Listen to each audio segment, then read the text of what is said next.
Welcome to GGL news. Emmiganur YCP incharge పదవి తప్పించారా తప్పుకున్నారా అనే ప్రశ్నకు సమాధానం ఇచ్చిన బుట్టా రేణుక.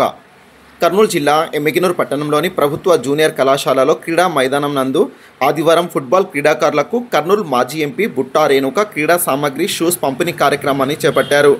ఈ సందర్భంగా ఆమె మాట్లాడుతూ విద్యార్థులు క్రీడల్లో రాణించాలని, క్రీడలు మానసిక ఉల్లాసానికి ఎంతో దోహదపడతాయని సూచించారు. పేద విద్యార్థులకు బుట్టా ఫౌండేషన్ అన్ని విధాలా అండగా ఉంటుందన్నారు. మీకు ఎమ్మెగనూరు ఇన్ఛార్జ్ పదవిని తప్పించారా, మీరే తప్పుకున్నారా అని విలేకరులు ప్రశ్నించగా ఆమె మాట్లాడుతూ వైసీపీ అధినేత వైఎస్ జగన్మోహన్ రెడ్డి తనకిచ్చే ప్రతి బాధ్యతను అంకితాభావంతో పనిచేసి నెరవేర్చుకుంటానన్నారు. వాటిలో భాగంగానే తనను ఎప్పుడు కూడా ఎమ్మెల్యే, ఎంపీ టికెట్ ఇవ్వాలని అడగలేదని, జగనన్న ఆదేశాల మేరకే నడుచుకున్నానని పేర్కొన్నారు.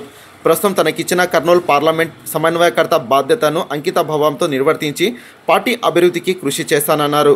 తను గతంలో కర్నూలు ఎంపీగా పనిచేసిన అనుభవం తనకుందని, తను 7 నియోజకవర్గాలకు ఇన్ఛార్జ్గా ఉండి పనిచేస్తానన్నారు. తాజా అప్డేట్స్ కొరకు GGL న్యూస్ను లైక్ చేయండి, షేర్ చేయండి. ఆమె సందేశాన్ని పూర్తిగా వినండి. ఎమ్మెగనూరులో నేను ఆల్రెడీ ఇక్కడ కొన్ని ప్రామిసెస్ చేశాను కొంతమందికి. ఎమ్మెగనూరు సమన్వయకర్తగా నేను ఏదైతే ప్రామిసెస్ చేశానో వాటన్నిటిని ఫుల్ఫిల్ చేసుకుంటాను. ఎందుకంటే నేను ఎమ్మెగనూరు సమన్వయకర్త నుంచి కర్నూలు పార్లమెంట్ సమన్వయకర్తగా ఎదిగాను. సో నా బాధ్యత ఇంకా పెరిగింది.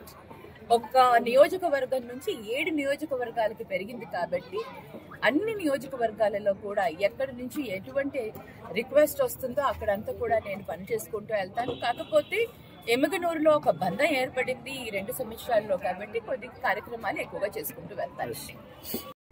నేను ఇప్పటిదాకా మీకు అదే చెప్పానండి. పొలిటికల్ గా ఏదైతే ఈక్వేషన్స్ ఉంటాయో ఒక లీడర్కే తెలుస్తుంది ఆ బాధ్యత ఏ విధంగా నిర్వర్తించాలి, ఎవరిని ఏ విధంగా కన్విన్స్ చేయాలి, ఎవరిని కూడా అసహనం చేయకూడదు అనే బాధ్యత ప్రకారం నన్ను ఎంపీగా, నాకు ఎంపీ సమన్వయకర్తగా ఇవ్వడం జరిగింది. సో నేను ఎప్పుడు ఏది అడగలేదు, మరీ ఇన్సిస్ట్ చేసి చెప్తున్నాను మీకు అందరికీ కూడా. మరొక్కసారి చెప్తున్నాను, ఆ రోజు నేను ఎమ్మెల్యే పదవి అడగలేదు, ఈ రోజు నేను ఎంపీగా ఇన్ఛార్జ్ అడగలేదు.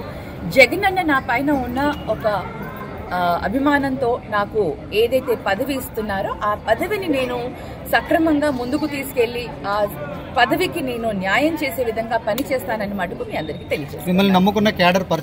అలాగే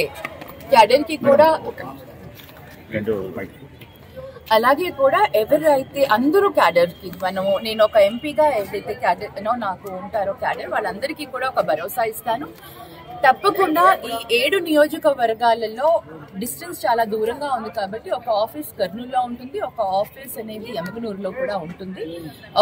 ఎంపీ ఆఫీస్ అనేది అంటే కార్యాలయం అనేది సమన్వయకర్తగా నేను ఇక్కడి నుంచి కూడా రన్ చేస్తాను. ఎందుకంటే ఇక్కడి నుంచి నాకు మంత్రాలయం, ఆలూరు, ఆదోని, ఎమ్మెగనూరు దగ్గర అవుతుంది.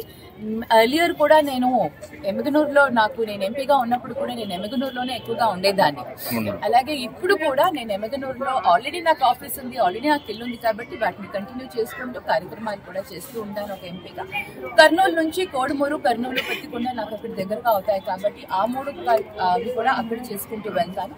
ఈ విధంగా నాకు 2 ఆఫీసెస్ ఉంటాయి, ఒకటి కర్నూలు, ఒకటి ఎమ్మెగనూరులో. తప్పకుండా క్యాడర్ కూడా ఎవ్వరు నిరుత్సాహపడక్కర్లేదు, ప్రతి ఒక్కరికి పార్టీ అండగా ఉంటుంది. పార్టీతో పాటు నేను కూడా వాళ్ళందరికీ కూడా తోడుగా ఉంటాననేసి మీడియా ముఖంగా వాళ్ళందరికీ